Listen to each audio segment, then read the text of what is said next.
নমস্কার বন্ধুরা, তন্হির পাকশালাতে সবাইকে স্বাগত। বেশ কিছুদিন ধরে জন্মাষ্টমী স্পেশাল কিছু রেসিপি আমি আপনাদের সঙ্গে শেয়ার করছি। আশা করি আপনাদের প্রত্যেকটা রেসিপি ভালো লাগছে। আজকেও জন্মাষ্টমী স্পেশাল একটি ভোগের রেসিপি শেয়ার করব। এটাও একটা ক্ষীর বা পায়েস, শাহী ক্ষীরও বলতে পারেন, আবার এটা মাখানার ক্ষীরও বলতে পারেন বা মাখানার পায়েসও বলতে পারেন। এর মধ্যে কোনো রকম চালের ব্যবহার নেই, তবে খেতে কিন্তু ভীষণই সুস্বাদু হয়। আর যে কোনো দিন চটজলদি ভগবানকে যদি ভোগ হিসেবে নিবেদন করতে চান, তাহলে এই মাখানার ক্ষীর বা শাহী ক্ষীর বানিয়ে ভোগ হিসেবে নিবেদন করতে পারেন। তাহলে শুরু করা যাক আজকের ভিডিওটি।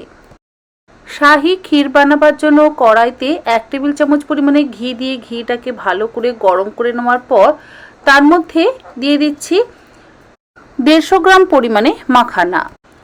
গ্যাসের ফ্লেমটাকে একদম লোতে করে মাখানাগুলোকে ঘি দিয়ে ভালো করে ভেজে নিতে হবে মিনিট 3 সময় ধরে। যে কোনো ডিপার্টমেন্টাল স্টোরে এই মাখানা কিনতে পাওয়া যায়, এছাড়া আপনারা অনলাইন থেকেও পারচেস করতে পারেন। আবার কলকাতার বড় বাজারেও এই মাখানা কিনতে পাওয়া যায়। মিনিট 3 মাখানাগুলোকে ঘিতে ভেজে নেওয়ার পর দেখুন মাখানাগুলো এরকম ক্রিস্পি হয়ে গেছে। তারপরে এর মধ্যে দিয়ে দেব দুধ।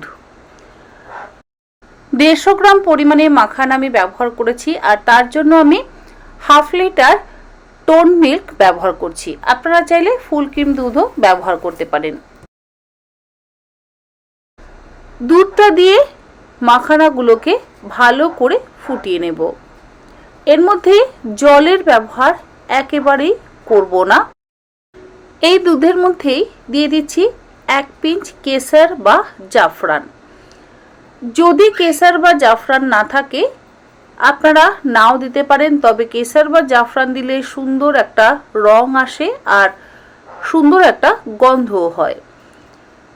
মিনিট 5 সময় ধরে ভালো করে ফুটিয়ে নেব। অনেক সময় চালের পায়েস করতে সময় লাগে বা চালের ক্ষীর আমরা যখন করি তাতে একটু সময় লাগে।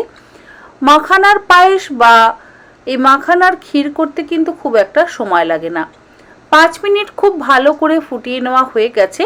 এবার এই মাখানাগুলোকে আমি একটু এই হাতার সাহায্যেই ম্যাশ করে দিচ্ছি। না ঘাঁটলেও হয়, পুরোপুরি গোটা গোটা রাখলেও হয়। মাখানা দুধের মধ্যে ফুটে গিয়ে ভীষণই সফট হয়ে যায়, আর এই মাখানা স্বাস্থ্যের পক্ষেও কিন্তু ভীষণই ভালো। এবার এর মধ্যে দিয়ে দিচ্ছি 100 গ্রাম পরিমাণে চিনি। মিষ্টিটা আপনারা নিজেদের স্বাদ অনুসারে ব্যবহার করবেন। চিনিটা দিয়ে ভালো করে মিশিয়ে আরও 1 মিনিট ফুটিয়ে নেব। এই শাহী ক্ষীর বা মাখানার পায়েস বা মাখানার ক্ষীর বানাতে খুব একটা বেশি সময় লাগে না, 10 মিনিটেই তৈরি হয়ে যায়। কিছু ড্রাই ফ্রুটস আমি এর মধ্যে দিয়ে দিলাম। পরিমাণটা আপনারা আপনাদের নিজেদের ইচ্ছে মতন দেবেন। আমি কাজু, আমন্ড আর অল্প একটু পেস্তা কুচি দিয়েছি। দেওয়ার পর ভালো করে মিশিয়ে নিচ্ছি।